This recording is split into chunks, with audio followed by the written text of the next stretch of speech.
le chômage, ou comment donner à la France un 7,6 sur 10 en précarité. Ah, l'INSEE, cet oracle moderne, vient de lâcher sa nouvelle prophétie. Le chômage remontera à 7,6% d'ici la mi-2025. Et bim, encore une bonne nouvelle pour les Français qui commençaient à trouver la vie un peu trop rose. Heureusement, grâce à ce chiffre, on revient à notre sport national préféré, le jeu des causes absurdes et des solutions inexistantes. Vous avez aimé le plein emploi en PowerPoint? Vous allez adorer le retour des licenciés en 3D. Plus d'actifs, moins d'emplois, cherchez l'erreur. Alors voilà, la population active augmente, merci la réforme des retraites, mais les emplois, eux, jouent les timides. C'est comme si on invitait plus de monde à une fête, mais qu'on enlevait les chaises et les verres. Ambiance garantie. Selon l'INSEE, les 40 000 petits emplois créés sur 3 trimestres seront essentiellement non salariés. Autrement dit, bientôt, on pourra faire semblant de bosser en plantant des tentes dans le métro avec des panneaux. Auto-entrepreneur en galère, business plan à découvrir. Le RSA inscrit d'office, embauché jamais. La réforme du RSA arrive en janvier et on nous explique que 1 200 000 allocataires vont être inscrits à France Travail. Oui, inscrits, mais pas embauchés. Faut pas déconner.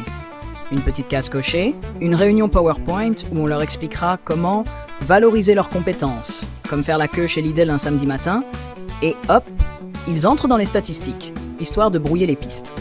Parce qu'on ne peut pas créer des emplois, mais on peut toujours créer des demandeurs. L'administration française, là où l'emploi n'existe pas, mais le formulaire si. Apprentis et secteur public, la foire à la casse. Quant aux apprentis, le privé va commencer à les virer. Logique, après avoir transformé les contrats d'apprentissage en aubaines subventionnées, on s'aperçoit que les entreprises n'avaient pas embauché des travailleurs, mais des figurants subventionnés pour décorer les bureaux. Un stagiaire, ça coûte cher. Et puis à la fin, ça pose des questions. Quant au secteur public, lui aussi freinera sur l'emploi. Un peu comme si les hôpitaux se disaient « On a un peu trop d'infirmiers, non ? Allez hop, on vire 3 CDD et on laisse Madame Michu se débrouiller avec ses perfusions. » La politique budgétaire, la boule de cristal cassée. L'INSEE nous prévient quand même que tout ça pourrait changer. Mais ça dépend de la situation politique. Ce grand sketch permanent. Parce qu'entre un gouvernement qui compte en milliards comme on joue au Monopoly, et des députés qui passent leur temps à s'engueuler pour savoir si le RSA est trop généreux ou si un chômeur mérite un sandwich, difficile de prévoir quoi que ce soit. Si ça continue, la seule prévision fiable sera celle des économistes de comptoir. Ça va mal finir. La stabilité à la française.